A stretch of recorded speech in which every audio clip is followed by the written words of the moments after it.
Just wanted to show you something interesting. So on this shot, I'm just going to disable my look, disable the output, and disable the input transform. So it's a linear file coming in. Now, say we want to know something about the file. We want to, if we're in the color page and we're using the picker, for example, we're getting, like, okay, it's just telling me the RGB is 5, 5, 6. And then this full on into the sun is 255. Yep, it's maxing out. But in truth, we can see that the signal's going up.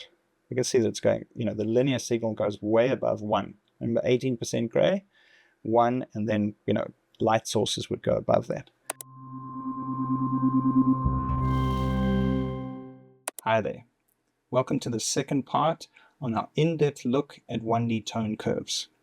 We'll apply what we learned about linear light values, and we'll test various tools in some very extreme cases. And just remember that everything that we try on these test charts, you must also apply on your footage and check that it actually makes sense visually in real-world situations. So there's a lot to discuss.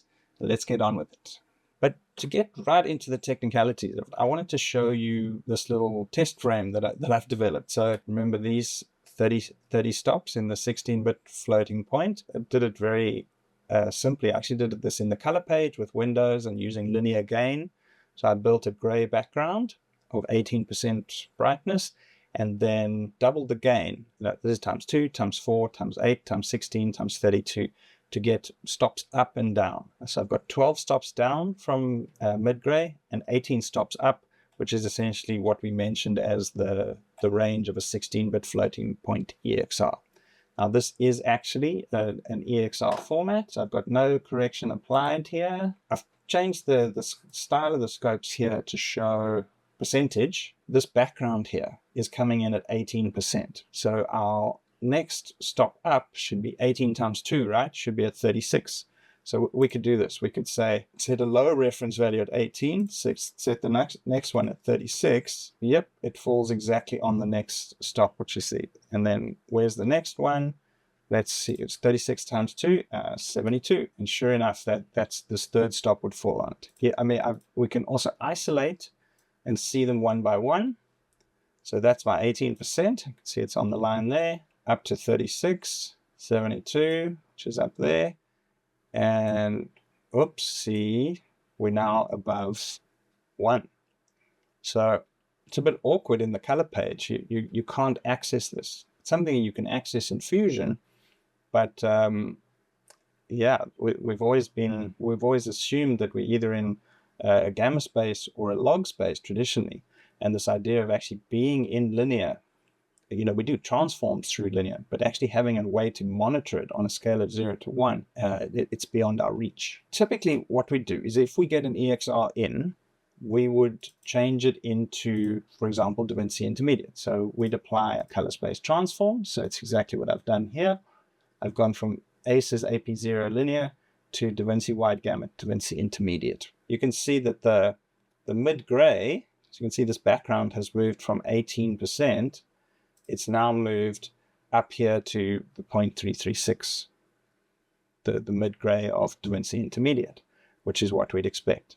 And bear in mind, we don't want any tone mapping here because we're going from a wide linear space to a very wide log space, working space of DaVinci Intermediate. Right, so what do we actually have here? We've still got stuff going on through the roof here. If I just take the curves here and I pull down to see what we actually get here, and this is quite a typical encoding, whether you look at the standard for log C4, the new ARRI tone curve, or DaVinci Intermediate or any of these, you'll see that it's kind of a piecewise function with two areas put together, or a logarithmic scale. So we have the shadows encoded in one way, but then when we're getting past mid-gray into the highlights, we have this kind of more linear straight line here, but it's actually a logarithmic representation of 1 stop, 2 stop. This is doubling of light. So bear in mind that it's actually this kind of thing in linear where it just goes way up through the roof. Right. So in this extreme range, I'm going to start now looking at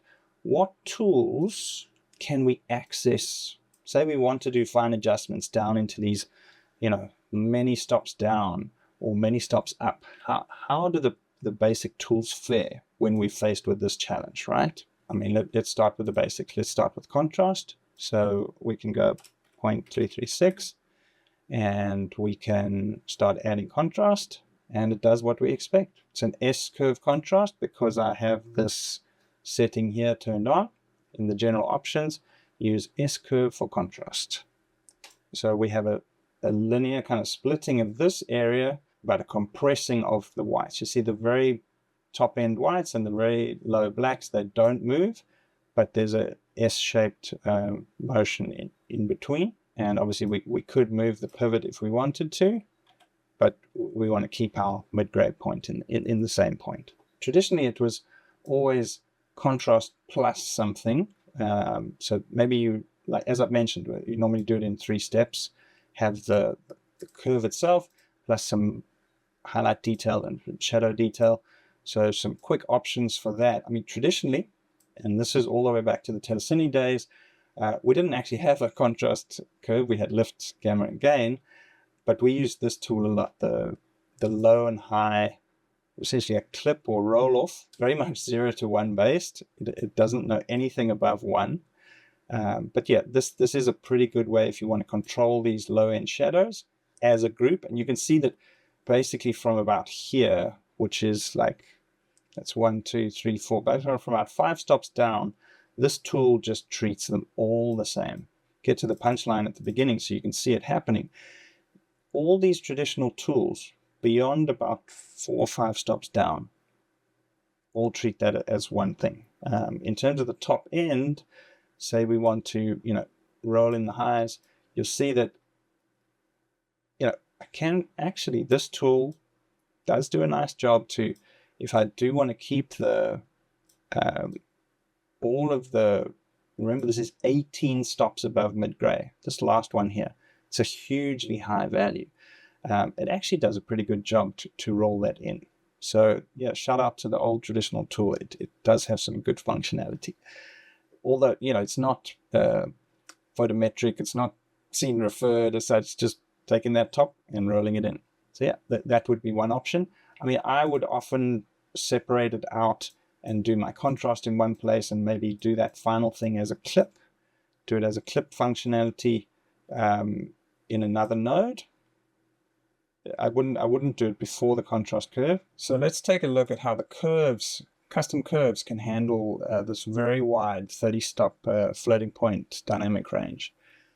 What I do love about these test charts is you can see, if you turn on each of the tools here, if you turn on the histograms to show you your input, in the background here, it's very clear where each of the stops are. For example, this is obviously our background because it's got the most area. And if we want to click off various stops, we could, turn on our picker here, click on the background, and you'll see we get a control point right on that mid-gray. And, let's look at the low end first. If we go down 1 stop, we can click off control points, -3, -4, -5. It's not so willing. You'll find that with this curves tool, if you get too close to another point, it's not going to be so willing to give you that control point. You can add them yourself. You can hold down Alt, just so that it goes exactly on the neutral axis. And you can add that point in yourself. 5. I could add in 6. But lower than that, I'm getting pretty much below the resolution of this this graph. But bear in mind what this means. This is a scale of 0 to 1. There's half, there's quarter. That's, like 0.12. These numbers in these low stops here are like 0.00000 something. So it's quite logical that there's hard to access. Okay, so let's see. If we're going to use this to lift these lower stop points, -1, 2, 3, 4, let's say 5 stops down, what effect do we get? So we do get something to be aware of is that if you go, as I move here, you see how I get a counter bend. The Bezier keeps its curvature.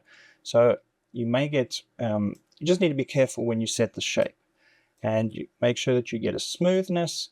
And often what we want to do is something like this, that say roughly from 1 stop below, we might be increasing. Now having this many control points is maybe a bad thing. And of course, go back and check this on an image. We're not saying that it's guaranteed to be correct just like that. But yeah, you can ease out. You've got way more control in these -1, -2, -3, -4. But by the time you're getting to the lower end here, all of those last few stops in this curves tool, basically from -5 going downwards, and we bear in mind this chart always goes down to -12, all gets lumped in with this one control point. I mean, let's just check the extremes. If we reset the tool, obviously, if we're going to lift everything, I've shown you that this can be done. You can actually see the limits, but if you want to dissect what's going in these last few endpoints, you're going to see that this tool is totally inadequate. One way to do it might be to turn on the splines for this point, and then just change the angle, of that graph and get it to open up as much as you possibly can. I mean, obviously this is ruining the rest of the signal for us, so theoretically we can access that, but it just goes to show that in terms of the very minute fractional values that these stops are at, this tool is pretty inadequate with doing a precise job.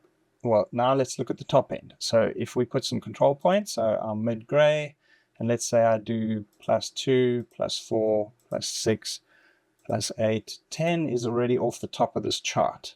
So bear in mind that we're trying to control 8 stops above whatever this chart can show. I mean, obviously, that's not always even relevant to most images, as I've shown. But let's see. Let's just go to the extremes and see what it can do. So if we're going to start bringing everything down, rolling everything in, you can see that everything can come in. You can get it to come in, and you can work a shape that is, you don't want to create reverse kinks like that have these distortions. But you'll see that it's not so easy to control.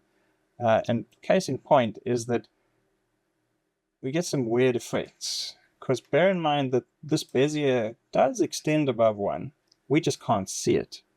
So if we invert this tail going down, we get these kind of surprising effects in the area of the curve that we can't actually see. So you have to be very careful with this curve in designing it. You don't want to create these reverse kinks, because that will end up being solarization. But yeah, there is some potential up to about, I'd say about 8 stops, which is about there. But above that, this tool you have some degree of control, but again, it does get a little bit hairy when you're trying to do very fine tweaks. But again, you need to be realistic. Is that ever going to be part of an image? And this is a mathematical exercise. It's one thing, but yeah, obviously always put it back on your image and test it in context. So what other tools do we have available? What about the HDR tool? Let's see what that can do. Looking at the shadows, if we go all the way down to the lowest, what they call the black control point, and if we set it down to the lowest end, so we go to -6 on the range, you can see that there is some movement there in that desired range, but anything below that is actually left unaltered. Also, the amount that we can move is quite limited. So that's probably a good thing. It stops you from causing solarization and flipping the signal over. But if you want to do quite subtle distinctions, say in this next, I wanted to maybe control something in the range of -3, something like that. These two controls can combine together. They do work fairly well. But again, pretty much below 6 stops is kind of out of our range for actually controlling. And bear in mind that most scenes won't have stuff down there, but it's an interesting exercise to see. So the HDR tool does have some benefits in that you can specify ranges and control them. Now, what about the top end? Let's see here. Is it good for a highlight roll-off? So if I go all the way to +6, and then I start pulling down, it can move a little bit, but, there are at least 6 stops or something up the top there. So pretty much here in this range, 7, 6 is where is my cutoff point. 7, 8, maybe here is what I'm affecting. Definitely by 10, the effect is gone. So it's not good for what we would like to make a roll-off of our highlights, to actually roll them in. Can adjust some specific ranges, but yeah, not ideal. One thing I do like about the HDR tool, if you do want to do a final adjustment on black level, this black offset is quite nice. It does contain that lower end quite well. So that I would recommend. But kind of a surprising tool is this. We can actually use our color space transform as a creative tool. Now, obviously, I don't want to do a color space transform. I just want to use the tone mapping component. So I can basically go from same to same. In this case, it's DaVinci Wide Gamut, DaVinci Intermediate, and I'm going in and out exactly the same. But I've enabled the tick boxes here so I can control the tone mapping, and then can choose which type of tone mapping. I'm just going to stick with DaVinci. You'll see that it actually can make quite a smooth curve, and it's pretty good for rolling in the top end. You can definitely control the top end. One thing to notice though is by the time you get to 10 stops, so 9 stops, here is still as we'd expect within a curve, but above 10 stops, it's basically all leveling off. So that speaks to some, I wouldn't say limit, but just in terms of the way that this tool and its curve has been designed, there's a limit to what it can roll in. It basically flatlines everything above a certain point. If we want to understand why we're hitting that limit, we can jump over into Excel. And let's say that our middle gray is a linear value of 0.18, right? And then we've got 18 stops upwards. So one stop is a doubling, right? So this one is equal to this multiplied by 2. And what you can do is you can copy that, and you can say I want that pasted in all these other ones. So we can see that going up, these are our linear values of each of the stops. Now going down, we want to say that this is equal to the previous stop by a half. So again, all of those going down, I will paste those in there, and we get some ridiculously small numbers. We'll deal with those in a second. Let's just put our stops in. So if we're saying that this is 0 and going downwards, we're going to be saying it's this equals this minus 1, and then we're going to copy and paste that in.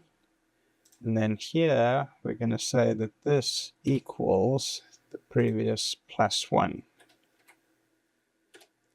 And we'll paste that in. So yeah, even if you don't do coding, quite nice to logic things out in Excel as well. Because I've got too many there. Remember, we're only 18 stops up, and I've got 1 extra there. We're only 12 stops down. You can reformat those cells, number, and we need a whole lot of decimal places. Looks like 13, 14 decimal places should be fine. So we can see the actual numbers. So we're finding that at this is mid-grade, then 1, 2, 3, 4, 5, 6, 7, 8, 9. We still find 9. But as we jump to the 10th stop, you'll see that we've crossed over 100, go from 92 to 184. So that should be ringing a bell, right? If you remember the specification for DaVinci Intermediate, their maximum linear input is 100 in linear. Remember, middle grade, 0.18, white at 1, and then, 10 times 20. And bear in mind that if this 10 linear, one stop up is 20, one stop up is 40, one stop up is 80. So all of that range is only one stop. Anyway, that's what's, the amazing thing about linear light. So that's why we have that limitation on the tool. You can also now experiment with what the adaptation does. So if we're on the default setting of 9, that means your mid-gray stays where it is when you do your tone mapping. But if you to move your adaptation, it means you're actually moving your mid-gray point below your tone map. So you could think of it as like where the roll starts to kick in, things like that. But yeah, generally speaking, not a good idea to move it. I have tried that on some jobs, but if you're doing the inverse, you've got to have bear in mind that mid-gray is moving. That's the point. All right, so I'd highly recommend this as a highlight modifier. Sometimes I use it here as my highlight control. So yeah, that's some idea of some various tools that might be good for making a 1D curve. You do have to, when it's time for you to actually make your look, So let's say I've done that route. I've done I'm going to use my tone map as my highlight control. I'm going to use good old-fashioned contrast. Let's say I like the S-curve. So something to bear in mind is if you look at the HDR tool, you can use the HDR tool contrast. It has pros and cons. So some people see this as a good thing, some people see this as a bad thing. Its contrast is a straight line. It's not an S-curve. You can see on its tool here, the way it's moving, it's telling you that. It's doing a straight line pivot. And you can also see that here on the way that it manifests in the image. Also, it only moves the luminance, it doesn't move the saturation. So when you get to an image like this, and say you want a high contrast image, you automatically get a kind of this bleach bypass. You have to individually tweak contrast and saturation. So maybe it's just because I've been so used to the traditional tools where you get a bit of both as you go. The downside with this tool is it's too much. So in this tool, you'll be adding contrast and you'll be lowering saturation, whereas in the other tool, you will be doing the opposite. You'll be increasing the contrast, and then you'll have to up the saturation as well. With your master saturation here, it might be riding it up, which is the different color models at play. So we can, in different videos, we can talk about the pros and cons of all of those. But yeah, it's up to you. So let's say I'm adding my contrast here in the traditional tool. I've got my roll-off in place, and I would like to, if you want to be specific about, let's say 300, and I'm going to roll it off the tops. But I would like to see some detail, like what's going on in the shadows here. I want to open it up a little bit. Could be something as simple as I'm just going to use the basic tool here, the shadows tool in the primary palette, to open up a little bit. Or it could be something like just as simple as you could put in the default anchors, and you could just open up this end a little bit. Just bear in mind that you might have to put some locking points here to stop the other parts of the image moving. So it could be something just like that if you wanted to open up the shadows ever so slightly. And yeah, that's a very simple way to do it, but you could dive into all these other tools as you see fit. This is kind of something that I've used. There are things like synthetic charts which show this, but they're much harder to wield because they show color as well, and things clip very, very easily. But this is a nice way to show the full dynamic range. But once you've designed your curve, then you need to basically apply it to a range of shots. Now I've got a whole lot of shots here, all from different sources, some coming in as log C3 or Sony S-Log, or these are all from various camera formats, but they've come to me as EXR files. You need to apply that. They've all got each of these shots has their color management on the clip level, and I can apply this look, and I can see, okay, for a nighttime shot, is my contrast too heavy? Is this opening the shadows a bit weird? Am I starting to get solarization, or is it okay? For the candle, is the tone map helping or not? And let's say this movie encompassed a wide range of things: night scenes, daytime mountaintop on a snowy mountain, interior shots, and various countryside shots, things with highlights. Very much in terms of look design, this is the broad sense, the broad overview that you must work with when designing a 1D curve. Like what all the different types of shots that are going to appear in this film, how can they best be shown? Something crazily bright like this, like camera shooting straight into the setting sun. Does this roll-off need to be stronger, or maybe I need to be down at 200, something like that, and then check back to my other scenes. Does this work? I could check on various scenes, various skin tones, interior, exterior, and I could make global decisions about my 1D tone curve that way. Just wanted to show you something interesting. So on this shot, I'm just going to disable my look, disable the output, and disable the input transform. So it's a linear file coming in. Now, say we want to know something about the file. We want to, if we're in the color page and we're using the picker, for example, we're getting, like, okay, it's just telling me the RGB is 556, and then this full on into the sun is 255. Yep, it's maxing out. But in truth, we can see that the signal's going up. We can see that it's going, the linear signal goes way above 1. Remember, 18% gray, 1, and then, light sources would go above that. What you can do is you can jump into Fusion, and because its picker, you can see down in the bottom right-hand corner here, zoom in here to the shadows of these rocks. We can see that, it's down into the 0.01 kind of thing, 0.008 on the blue channel. All right. Okay, let's have a look at the sun. So the sun's kind of here in this image. Now, if I just, it's linear, so I can't actually see it, doesn't matter. But you can see that the linear values there are in excess of 100. Now, these are linear values. Bear in mind that a white reflector is 1. So this is 119 times, 118 times brighter than that. All of this stored in this is the benefit of this EXR format. It can store these amazingly wide dynamic range. So yeah, if you really want to get into doing things in linear, then Fusion is the way to go. But that's a bit of a look at 1D curves and some of the technical and creative operational effects of some of the traditional tools and how they work. And sometimes it's good to pull up some test charts, some wide dynamic range test charts, and see what it is you can actually access with various tools. So that is a broad summary of some of the technical and creative aspects to creating a 1D curve.